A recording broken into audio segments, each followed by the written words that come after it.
Hey guys, welcome back. Part two, um, exponential moving average, simple moving average, or daily moving averages. So what you guys looking at here is a flat out live chart on futures. It's ESM20, right? So as you could see earlier, based on what we talking about, what I had mentioned, right, that it wow. Yes. um, it's kind of supporting what we discussed earlier in terms of entry and exit point, right? Um, since this is live trading, um, and ask me a question in terms of how this works, um, in terms of what we talked about in part one, and if it makes sense to you. And then I'll go into a deeper dive if you're looking at higher time frame and how it should kind of collaborate with your entry and exit point, right? Instead of looking at the 5 minute, I want to start looking at the hourly chart. So I'll leave it to you guys. Ask me any questions, and then I'll also explain how these candles kind of work, right? And what each of these fat candles versus the skinny candles means, right? So So I have a question. yep. So for EMA chart, what you follow, like 10 days average and 20 days average, or like which one you follows? It all depends what you think, right? For longer term, you should obviously use 50, 100, and 200. If you are looking at a daily chart, right? If you go to a daily chart, you should definitely use different time frame because it gives you what the setup is. So I have a different version of setup. Let's say if I want to do my longer term, right? I come here, I have, I would remove all this and I'd say set. Then I will say, my swing. So this is my swing, add selected. This one would just tell me what's happening in my daily chart, right? Same methodology, but it gives me a longer time frame. It should automatically change my setting to, look at this, how my simple moving average has changed, right? I have 20 on top, right? This is my 20 days. Then I have 50 days. Then I have 100 days. So this is kind of acting as support and resistance for the longer term. So you could always adjust your time frame based on your indication in terms of what you are looking to do, right? Obviously, these are different setups, different time frame. So you should set it up based on your target position and your target entry point. So I want to see what's happening in the longer term, right? If you are new to Thinkorswim, we have a video both on YouTube and on the chart. You could definitely play around, see how things are working. So you could see your long-term time frame, your shorter time frame. I'll take a pause here. I'll let you guys ask me any questions because I know it's a lot if you're looking at all of it at one point, right? So So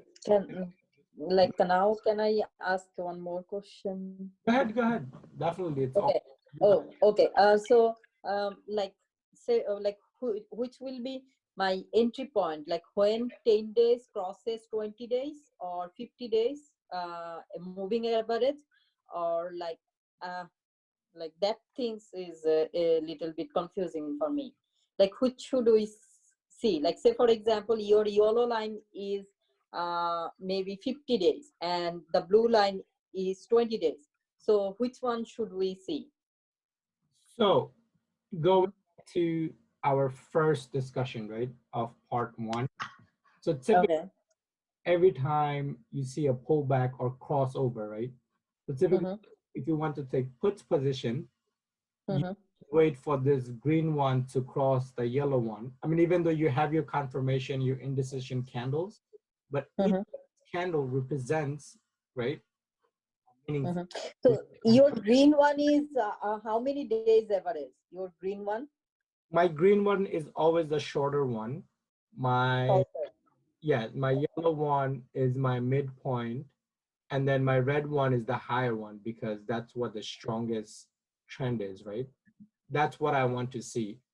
Entry, exit point, you could utilize it, each of it in different way depending on your time frame, right? If you see a true example here, it's telling me, hey, this is your 20-day moving average crossing your 50-day.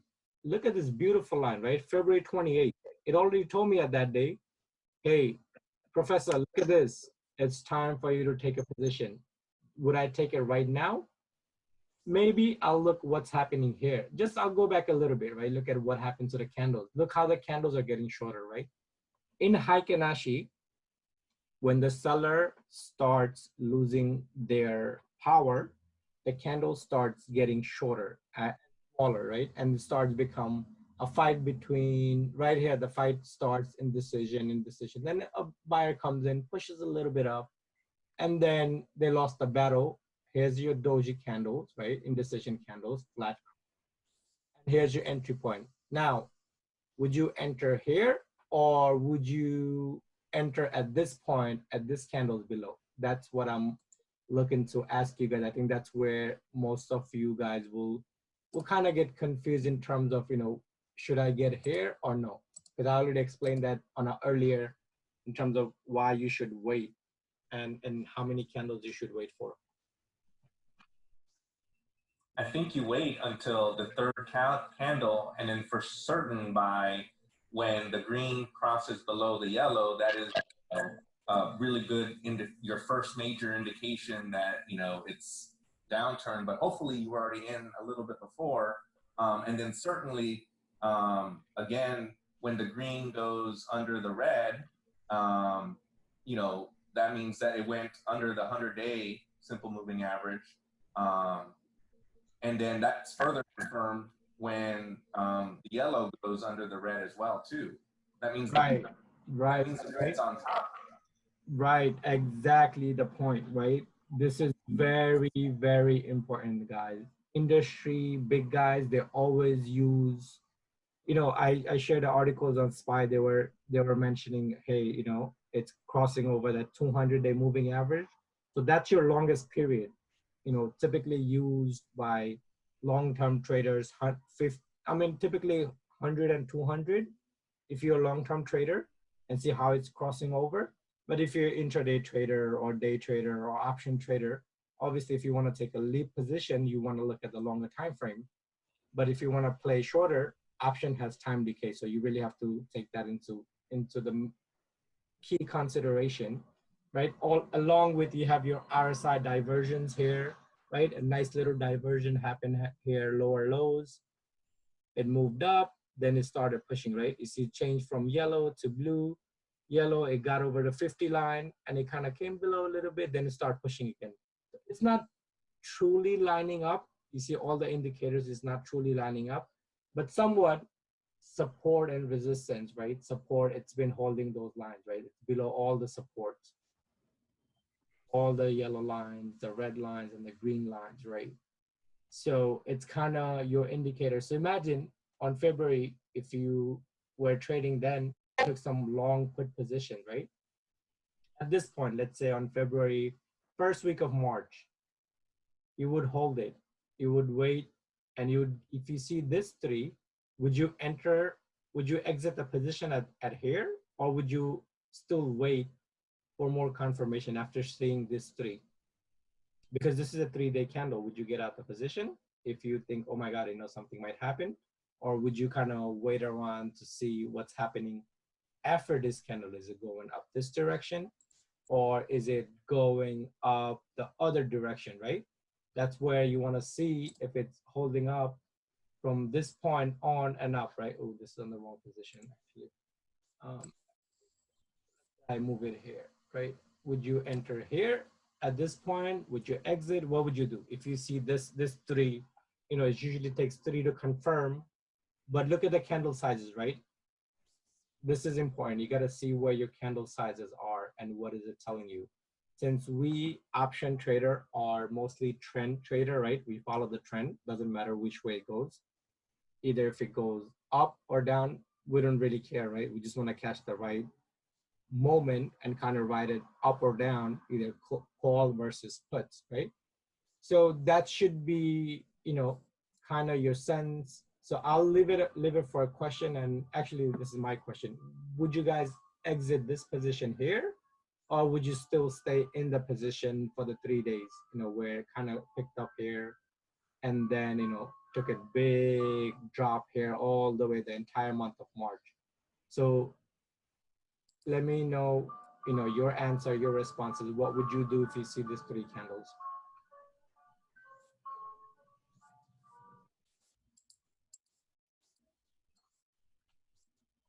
Well, they aren't very strong candles, right? They're long tails on both ends. And so they have, the price hasn't really moved much in those 3 days. Yes, they're green, which is going against your position if you're in a put or in a bearish, but it hasn't affected you that much yet. And then the green has not crossed over the red quite yet. And so if you're looking at the 3 lines, then that means that you're still good. And then I guess that red bar is much bigger than any of those 3 preceding green bars. So that means you should, I guess what that should tell you is that you're still good to go. And then boom, boom, boom. I mean, obviously nothing is telling you otherwise all the way down.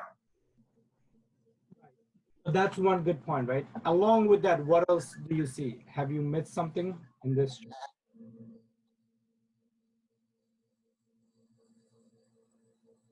Volume is super low. What is it? Volume is super low. Exactly, right? Look at the volume. It's not even on average. This is like zero volume, right?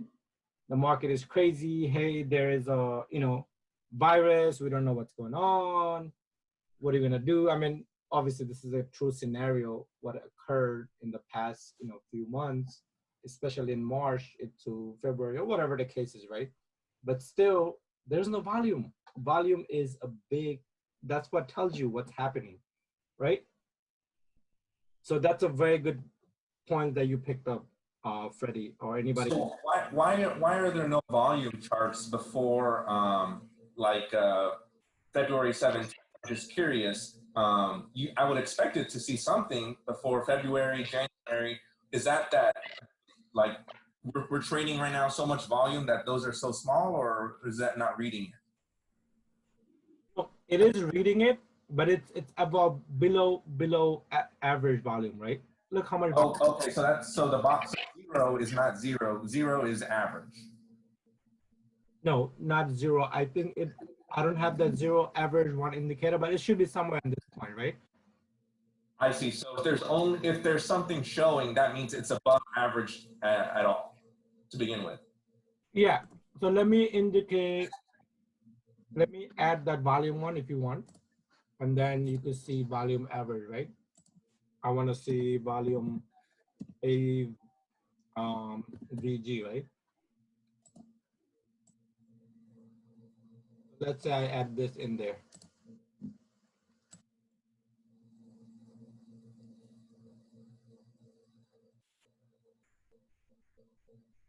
That here, right? It tells you on an average, daily average is 169. That's close to almost a million volume, right? But that day, if you go to certain days, it tells you how much volume it is. Look at this, it's 104. It's like only 6% volume. Versus if you click on this one, it gives you certain day, right? That day was a different volume. So Carver, it takes the 30-day moving averages, like the average volume, and kind of tells you what's the daily average and what each day volume is. Why it's not shown here? Because the buy and sell pressure is a custom one, so it's kind of conflicting. Let me remove this one. So you should be able to see, let me see, where is my line? It's not giving me the line. But typically it gives you a line, right? If it's an average here or average here, it should give you a line. So you could tell buy or sell. So if you could flip on your chart at the volume average, you'll see a line here. So if it's below average or, you know, above average volume, you should see that on your indicator. I have it as a number because I want to see what the number versus what the percentage volume is. So that's how I want to kind of track it in terms of high or low volume. Also, good thing that you said the volume was so low here. Look at these candles. I mean, buyers kind of like, we are giving up. And then obviously Corona happened, COVID, and the seller getting stronger, right? Look at this candle. So whenever Heiken Ashi represents buyer sell on a stronger level, right? If it's a stronger trend, either direction, you will see a lot less weak on top, right? The shadows. These are called the shadows of the week on Heiken Ashi, right? The tell. So this is kind of like in between. The fight starts here, ends here. Then the seller comes in, they stops here. So kind of like a fight. It's not really a true candle. You see the longer wick. It's kind of like the fight is happening and people are still, indecisive. So you could kind of tell. Yes, that's a very good point that you wouldn't kind of exit the point here because it's below all your strong support, right? It broke the strong support here with the big candle, right? Keep in mind, every time a strong support and resistance is broken, you will always see a fat candle. Doesn't matter which time frame or whatever time frame, but you will see some kind of solid trend or solid candle going from this point on. So look how beautiful these candles are, right? These are like, if that's a seller, obviously these are sellers, and they're pushing the buyer came, they pushed it up, and then the seller said, no, forget it, I'm pushing it down. Here, kind of between the fight again, here, it's kind of like indecision, but then they just lost it. Then the bull just lost the battle. Bull just said, we give up, sell-off happened the entire month, right? Look how low it came down to almost to 21.77, right? And then some indecision, some volume came in, so you see green volume, buy day, sell day. It kind of held up, but still holding your 20-day moving averages, right? It got above 20-day. Yes, you could enter here again to add to your existing positions, right? You could kind of add here and kind of write it up again and still holding to continue to add. And look what happened. It's been holding, right? Every time the trap, the face occurred, once it moved over, continue to all the way to the top. Now we are in June 32.17 as of right now. So going forward, is it your feeling, because when I look at where we are currently, right, the bars are so much over the green and the red and the yellow, right? I don't know. I feel like it should come back a little bit, but at the same time, I keep on reading people say, hey, don't fight the trend. If the trend is up, regardless of what's happening with the jobs and with, the things you're hearing about businesses and all that stuff, if the trend is up, follow the trend. It's more than likely going to continue until we actually see it play out where it's going to come back. But the bars are so much over the green and everything. And so I'm just curious how you're thinking going forward. No, absolutely. You are right, right? Trend is your best friend. You never fight the trend in the market. Never. That's like, if you go against the trend, you automatically get burned. Try it. Give it a simple try. Do it in a paper trade. If you reverse it, right, you will get burned. Look, this is a 5-minute chart I'm looking at on ES. Same all the way. Look at this. This is the trap here. The little evil eye here, right? For us, right? Telling you, hey man, get ready. I'm about to cross over. This I have the 20. This one I have a 20 long-term moving averages. And then, obviously I'm going to switch it back to my shorter time frame because I haven't changed it. So I could always go back. I remove all of this and I say my sets, this is my, day trade. So I would add it, automatically would add what I have here, right? And then simply just go from here. Let me just correct this a bit. I would bring all my diversions and momentums, whatever I have, and I say apply.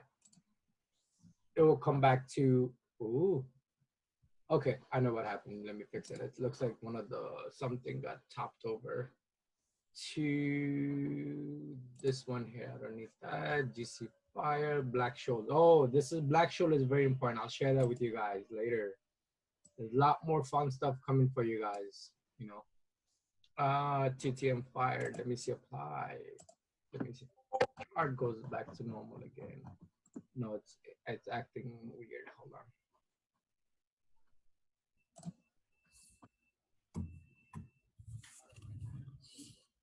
So this is happening live right now. You know, as you can see here. Look at the beautiful volume here, right? Look at this beautiful volume. Obviously, the RSI touched that, right? Almost touched the zero level, but it haven't gone all the way down. Pushed up again, boom, came down. You know, bulls are trying to get up there. Then it really got up here. And kind of riding, look how it nicely lined up, right?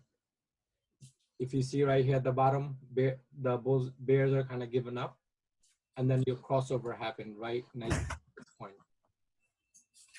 Nicely at this point. Look, this is your entry point. You see how it pulled over, it got out, and it right here shot it again. Boom. Right. So kind of play around with this on your own time. Back tested. I've been back testing it for a while. It works.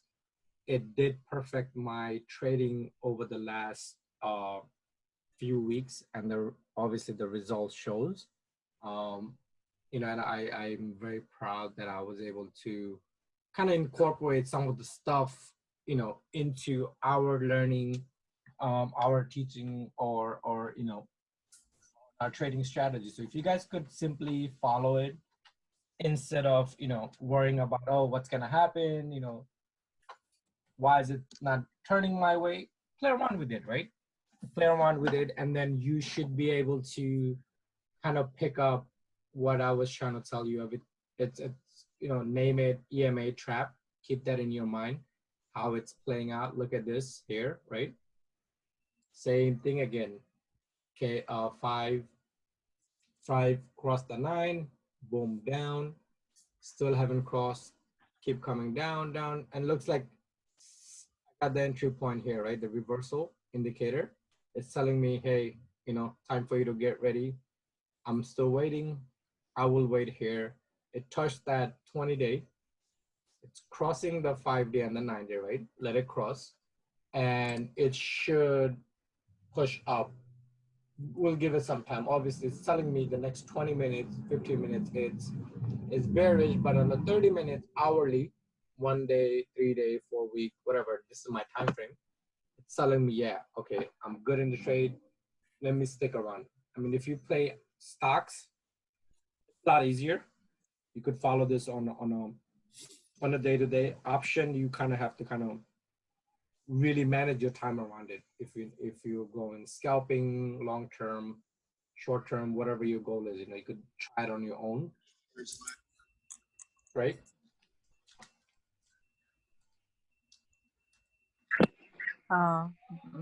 Professor,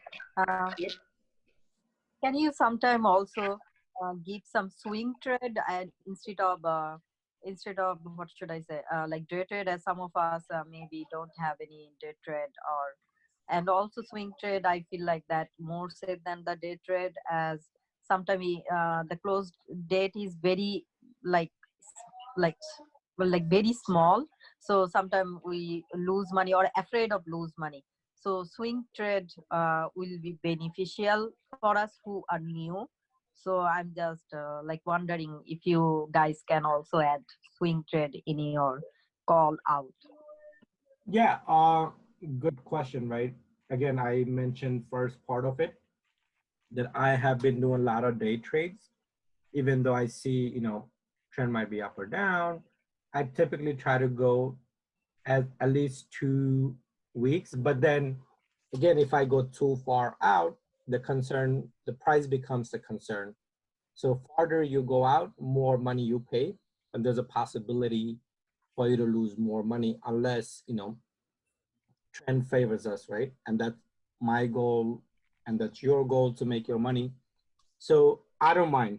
Typically, you know, I don't mind going out a month If it's more than $1, right, the option pricing, then I would kind of avoid it. I would stick it to shorter time frame. That way you guys could maximize the, the highest probability trade versus, losing all of it, because between today and 3 weeks out, we don't know what's happening, right?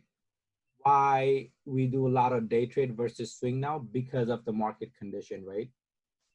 I personally love swing trading. All of us, even, DT, AJ, we all would love to do swing. But at the same time, given the market condition, you have to take in consideration that if you see profit, even if you enter, let's say 8, 9 o'clock, 9:30 in the morning, right? And you see that you made good enough profit, instead of letting it run 50%, take that 20%, wait for a pullback, then get in again, right? So it's kind of like rinse and reuse the process, and with the same strike and the same strike price, keep going at the same process, right? So we only do 0-day trade because we say premium is pretty cheap, and there's a highest probability of making like almost 400 or 500%, which we would prefer making. But then, we also paying a very cheap price. So there's a possibility of us losing it all or gaining it big. So those are simple day trade. I haven't called out many day trades in the past couple of weeks. It's mostly swing. But then again, you might lose it all, if it's too long. But as soon as you see profit, take it. If you think your portfolio or your position is under, under like 30%, cut it loose, right? Or roll the position. Just cut it short, re-enter at a pullback. It all has to depend how you want to, take your positions. That's, I don't mind. I'll tell the guys too. Those of you guys been here with us for a long time, right? From the beginning of Discord life, you have seen we used to day trade, like mainly day trade, because the market was so volatile, right? Its volatility pays. So if you see something profitable, you don't really have to take every trade. If you have a smaller account with your PDT rule attached to it, you should literally focus on taking 2 to 3 trade and avoid the day trade, right? That's how you manage your own account. And I don't know what your account situation is, right? You could have $10 million, you could have $10. But if you cannot manage that $10, you will never get to that $10 million, and you won't be able to manage it because it starts with the small amount, So you kind of really have to tickle between the PDT rule or day trade, unless you switch your account to, cash account. That's still fine. Unless you get to, 25,000 or 10,000, then I wouldn't suggest you changing it to cash account, because it kind of puts you on a lockdown, right? Hey, I lost it. I have one more trade. I want to make it really, really good. So it kind of helps you manage your greed, also manage your account and your trade. So it depends how you really want to play it out. So typically for a smaller account, my personal suggestion is kind of, take it easy. What I've been teaching you guys, I mean, I really don't have to, right? I really don't have to spend my time teaching it, because it's important you to learn, not just take alerts and lose money.